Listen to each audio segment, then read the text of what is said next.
أعوذ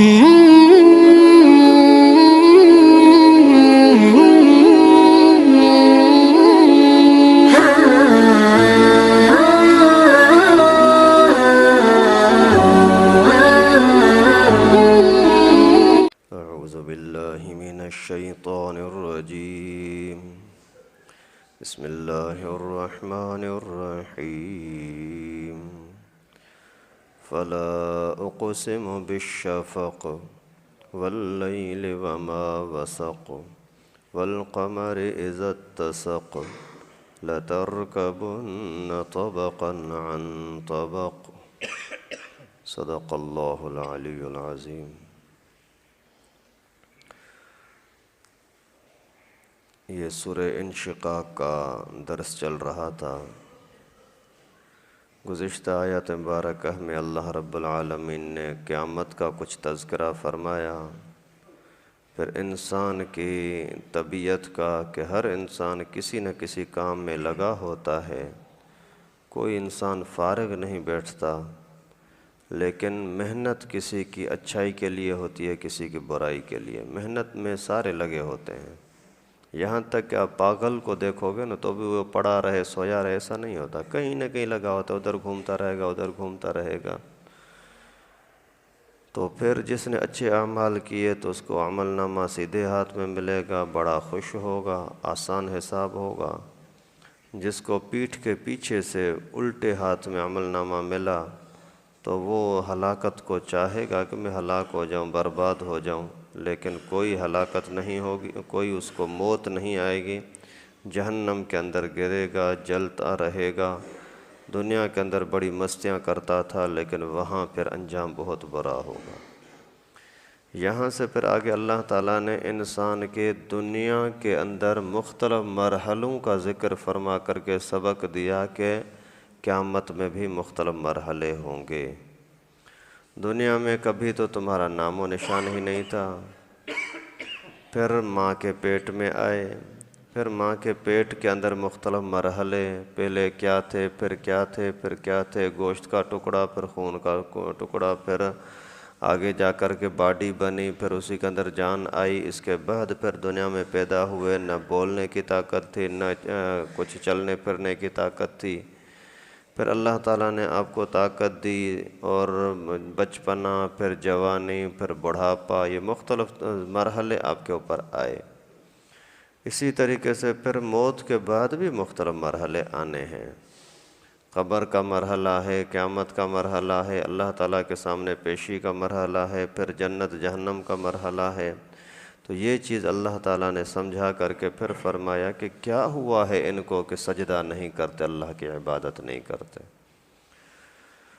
فلا اقسم بالشفق، اللہ تعالیٰ فرماتے ہیں میں قسم کھاتا ہوں شام کے ٹائم سورج کے سرخی کی، مختلف جو رنگتیں سامنے آتی ہیں ان کی۔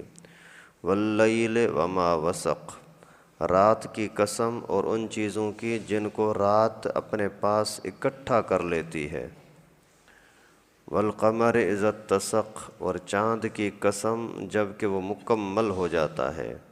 لترکبن طبقا عن طبق، یقیناً تم سوار ہوگے ایک مرحلے سے دوسرے مرحلے کی طرف، ایک سیڑھی سے دوسری سیڑھی کی طرف۔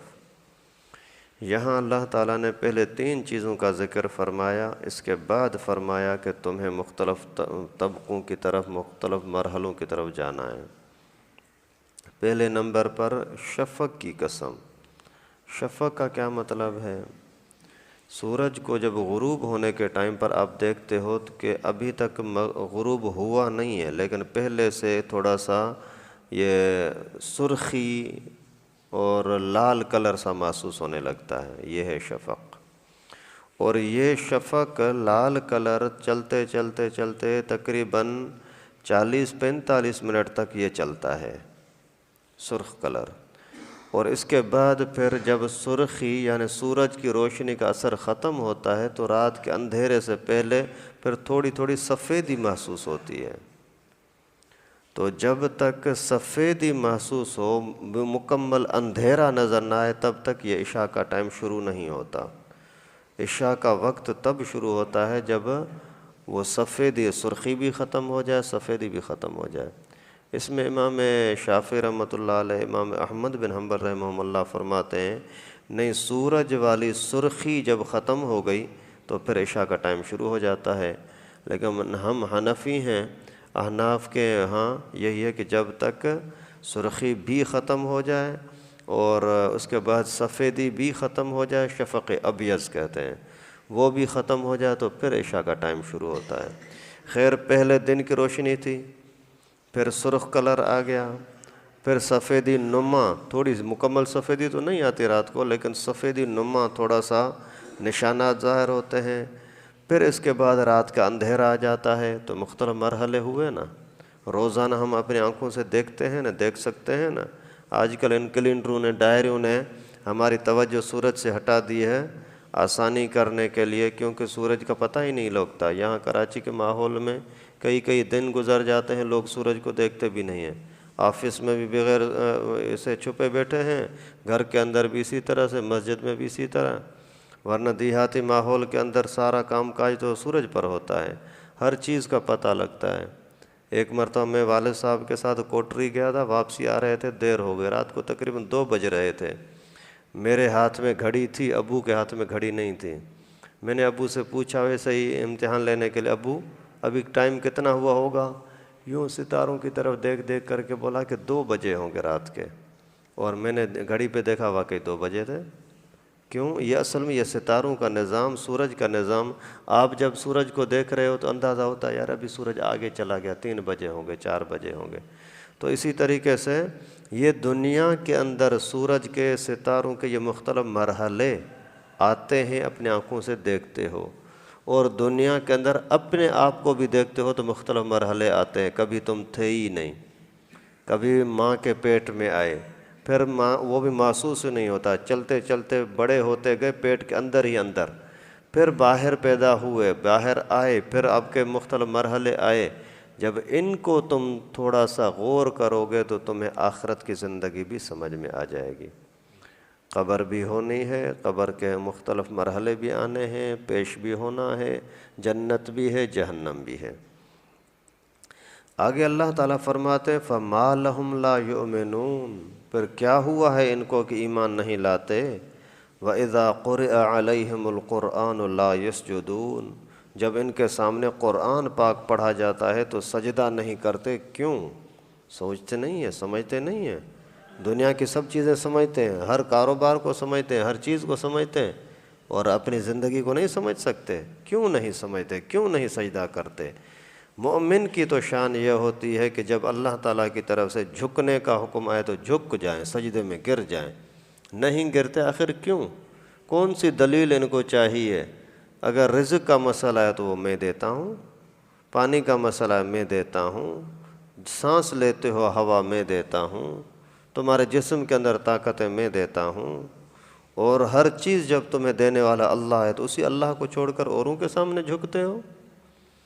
ابھی یہ آیت کریمہ وَإِذَا قُرِئَ عَلَيْهِمُ الْقُرْآنُ لَا يَسْجُدُونَ، یہ سجدے کی آیت ہے۔ ایک مرتبہ سب ساتھیوں کے اوپر سجدے کیا، ایک مرتبہ سجدہ واجب ہو گیا، اللہ اکبر کہہ کر کے سجدے میں جانا ہے، 3 5 7 مرتبہ جتنا بھی ہو، سبحان ربی الاعلیٰ پڑھنے کے بعد پھر اللہ اکبر کہنا ہے، اللہ اکبر کہہ کر اٹھنا ہے، بس سجدہ مکمل ہو گیا۔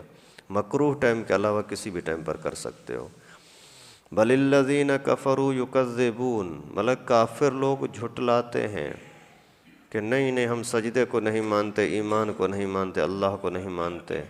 تو اللہ تعالیٰ نے فرمایا واللہ اعلم بما یوعون، یہ جو کچھ کرتے ہیں، جو کچھ جمع ہو رہا ہے، جمع کرتے ہیں اپنے پاس، سب کو اللہ تعالیٰ جانتے ہیں۔ کیا جمع کیا ہے؟ پیسہ، مال، دنیا کے خزانے، یا اعمال، نمازیں، روزے، حج، زکوٰۃ، خیرات، نیکیاں جمع کی ہیں، برائیاں جمع کی ہیں، مال جمع کیا ہے، کیا کچھ کردار ہے، سارا کا سارا اللہ تعالیٰ فرماتے واللہ اعلم، میں جاننے والا ہوں۔ اس کو خود اتنا پتہ نہیں ہے جتنا اللہ تعالیٰ کو پتہ ہے کہ تو نے کیا کیا کیا ہے۔ اور جب سب کچھ اللہ تعالیٰ کو پتہ ہے تو پھر 2 طرح کے لوگ ہو سکتے ہیں۔ اچھائیاں اکٹھی کی ہیں یا برائیاں اکٹھی کی ہیں تو نتیجہ کیا ہوگا؟ فبشرہم بعذاب علیم، تو ان کو خبر سنا دو، خوشخبری سنا دو بہت ہی تڑپانے والے عذاب کی، دردناک عذاب کی۔ اللہ تعالیٰ حفاظت فرمائے۔ الا الذین آمنوا، ہاں مگر جو لوگ ایمان لائے، وعملوا الصالحات، اعمال کی اچھے، لہم اجر غیر ممنون، تو ان کے لیے اجر اور ثواب ہوگا بے انتہا، جو ختم ہی نہیں ہوگا۔ عذاب انصاف کے ساتھ ہوگا، جتنا قصور ہوگا اتنی سزا ملے گی، لیکن ثواب اس کی انتہا نہیں ہے۔ آپ نے تھوڑی نیکی کی، اسی کے بدلے میں آپ ایک پیالہ پانی کے حقدار ہو، اللہ تعالیٰ 100 پیالے دے دیں گے۔ آپ نے تھوڑی نیکی کی، ایک ٹائم پر کھانے کے حقدار بنے، اتنی مزدوری کے حقدار بنے کہ تمہیں ایک ٹائم کا کھانا ملے، اللہ تعالیٰ 100 دنوں کا کھانا دے دیں گے۔ آپ نے اتنے اعمال کیے کہ جنت کے اندر صرف اتنا ہو کہ آپ عذاب سے بچ سکو، اتنے عمل کیے ہیں کہ صرف عذاب سے بچ سکو، لیکن اللہ تعالیٰ اتنی جنت دے دیں گے کہ اسی کی کوئی انتہا ہی نہیں ہے۔ آپ نے اتنے اعمال کیے تھے، ایک گھر کے، ایک حور کے، ایک شادی کے لائق بنے تھے جنت کے اندر، لیکن اللہ تعالیٰ آپ کو اتنا دے دیں گے، اتنا بے انتہا دے دیں گے کہ اس کا کوئی حساب نہیں ہوگا، بے انتہا ہوگا۔ اللہ تعالیٰ سے دعا ہے کہ اللہ پاک ہم سب کو ہر طرح کے نافرمانی سے، ہر طرح کے عذابوں سے، رسوائی سے پناہ نصیب فرمائے، نیک اعمال کرنے کی اخلاص کے ساتھ توحید والا ایمان نصیب فرمائے، اور نیک اعمال کے ساتھ زندگی گزارتے گزارتے دنیا سے اللہ تعالیٰ اپنے پاس بلا لے۔ لائک کریں ہمارے چینل کو اور سبسکرائب کریں اور بیل آئیکن کو دبانا نہ بھولیں۔